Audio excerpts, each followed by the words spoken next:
Hi Piccolos, this is a practice guide to Shostakovich Symphony 10, Movement 3. And for this one, I will just focus on this section here after 117, where we are in unison with the first flute. It's very exposed. The rest of the movement is very doable, not much to say about that. So I'll play it down once and then go back and go over alternate fingerings and just things I'm thinking about to make it intonation. But things I'm thinking about to make it as beautiful as possible and in tune with the first flute.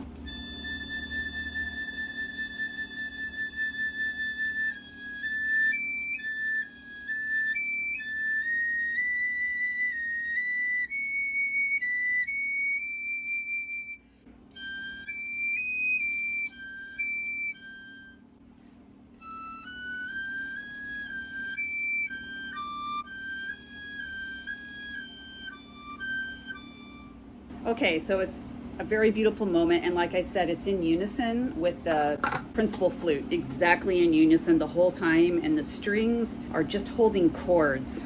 Our first A, if it's helpful, sometimes I just do, rather than tonguing, coming in soft like that, I'll just do poo, like I noticed I did that just now, but sometimes I do tongue. But anyway, that could be helpful so you don't get a T sound at all. But a T is fine too. Whichever works.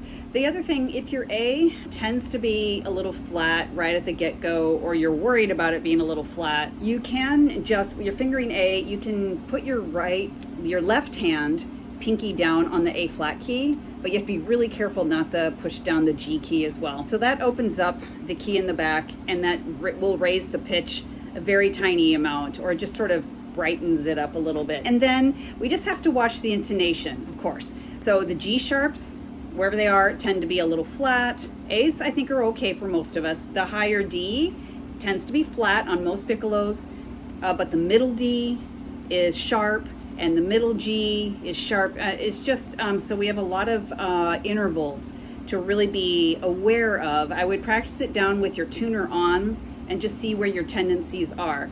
So anyway, after the A, G sharp A, D, I tend to just lift my D a little bit. You don't want to be like moving around hardly at all on the piccolo, but I just kind of raise my eyebrows maybe for that D to make sure it's high enough. There is an alternate on the D. I always use it for Beethoven 9, and I don't use it for anything else. I don't know why that is, but it's like regular high D, and then you add the pinky in the left hand and also the first key here.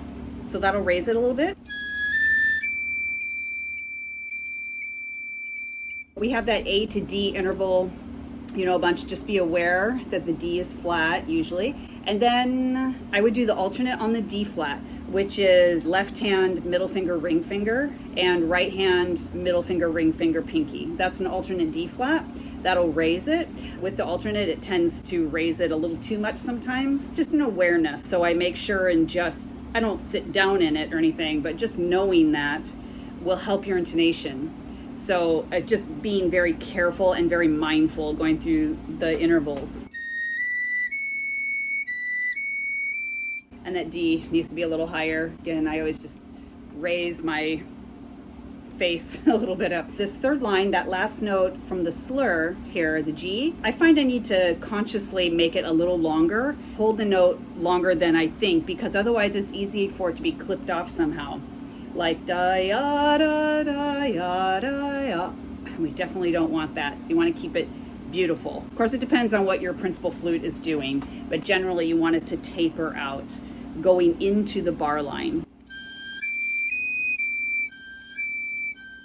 And then same intonation issues between G and D going into the next measures. And same thing, our very last measure, I would try to make the D just a little bit long, or just keep the air going all the way to beat 1 of the next measure. Okay, and that's it. So this is a great excerpt for intonation and keeping our tone quality pretty even throughout the slurs as best we can, and to match the principal flute. So short video for this movement. I will be doing movement 4, a practice guide, in the next few days. I have to look at it first. So that one is coming up if you're looking for that, but I do have the first 2 movements posted already, so you might want to go back and look at those videos if interested. Thanks for watching this video, and happy practicing.